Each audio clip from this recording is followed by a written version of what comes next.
Hello everyone, welcome back to Starkey Farmstead. So my name is Samantha and I have a video that's going to not only dispel all this misinformation about green cards versus gold cards, I'm going to tell you why so many people are angry that all the money has stopped on the gravy train. Okay, so here we go. What is a green card? A green card is something people apply for to come to America to work legally. There's also a program called the EB-5 program.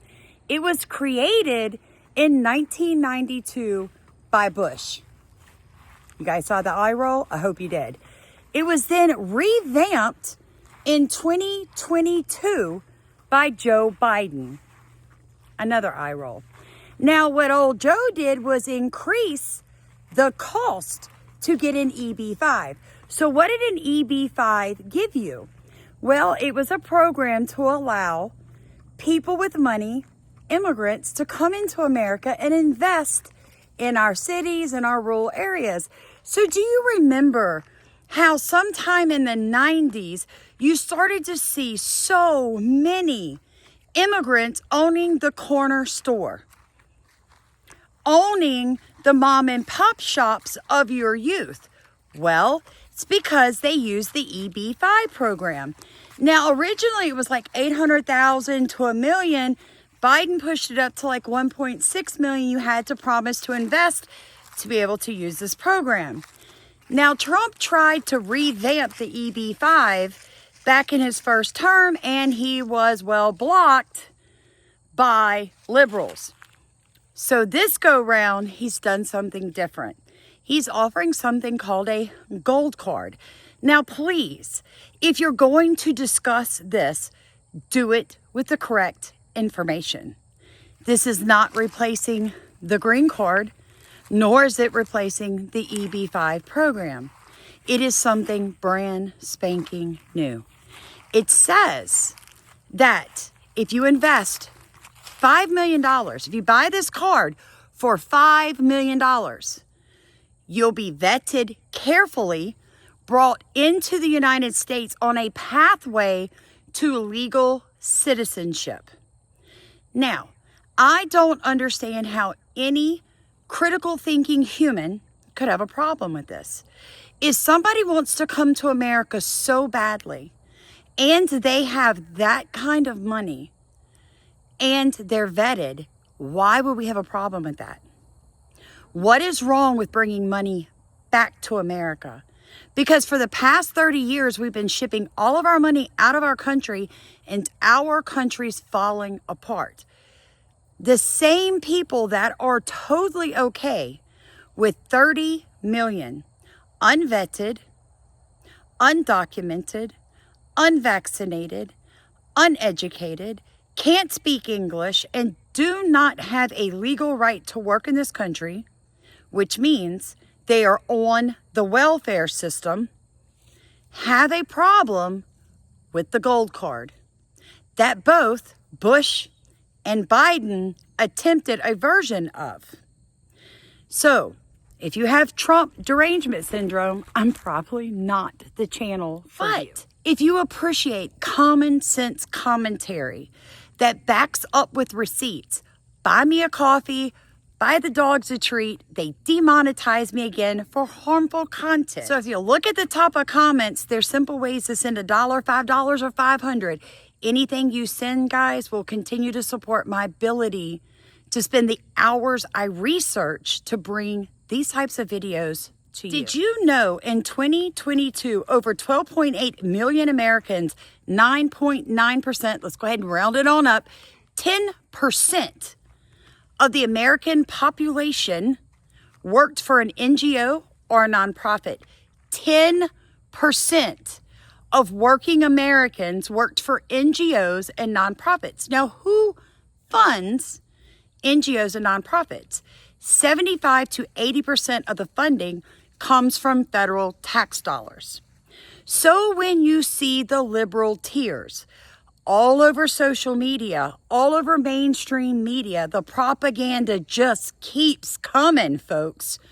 Please understand, when Trump stopped the flow of money while they investigated where it's going, all of these people, 10%, began to freak out. Of course they did.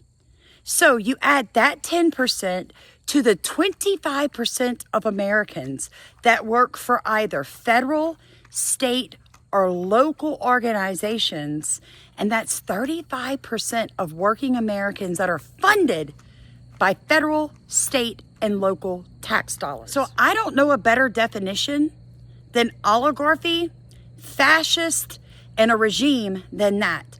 When you have that many people working off of federal tax dollars, do you guys understand what that does? That means that our private sector jobs are drying up. It means there are no actual jobs for regular Americans.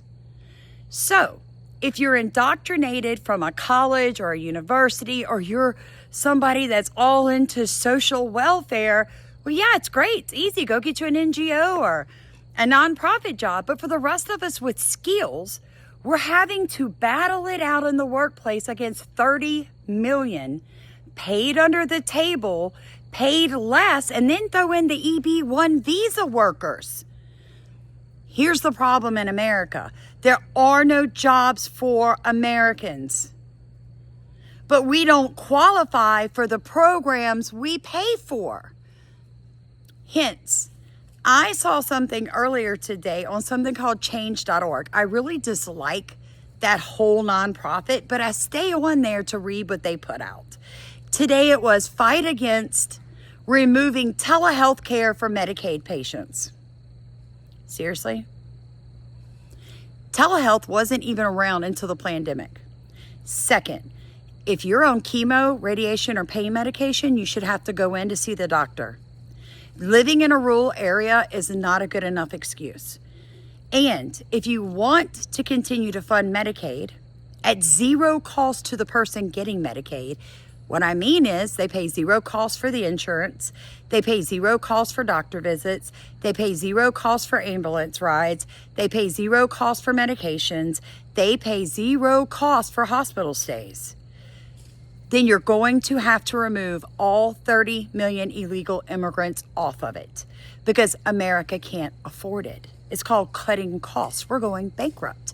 If you want to help Americans, you get on the phone to your Democrat leaders and you tell them, get on board with what they're trying to pass in Congress right now, the budget, where it's 0% tax on tips, 0% tax on Social Security, and 0% tax on overtime. That will help the average American. And then you swap Medicaid and Medicare around. In other words, young adults and poor people get shuttered with a bill. You want to go to the doctor, it's $20. You have medication, it's $20. You want an ambulance ride, it's $200.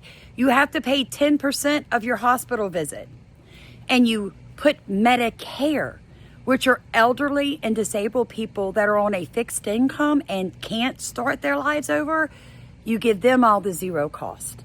That's actual common sense.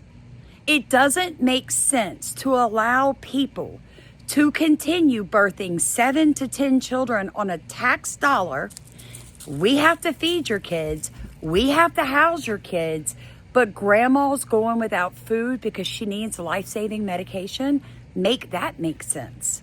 You guys know I'm going to bring it to you hard, raw, and truthful. And if you don't like it, my friends, guess what? You don't have to watch. Otherwise, hit the like button, subscribe, and share this video. Let's make it go viral.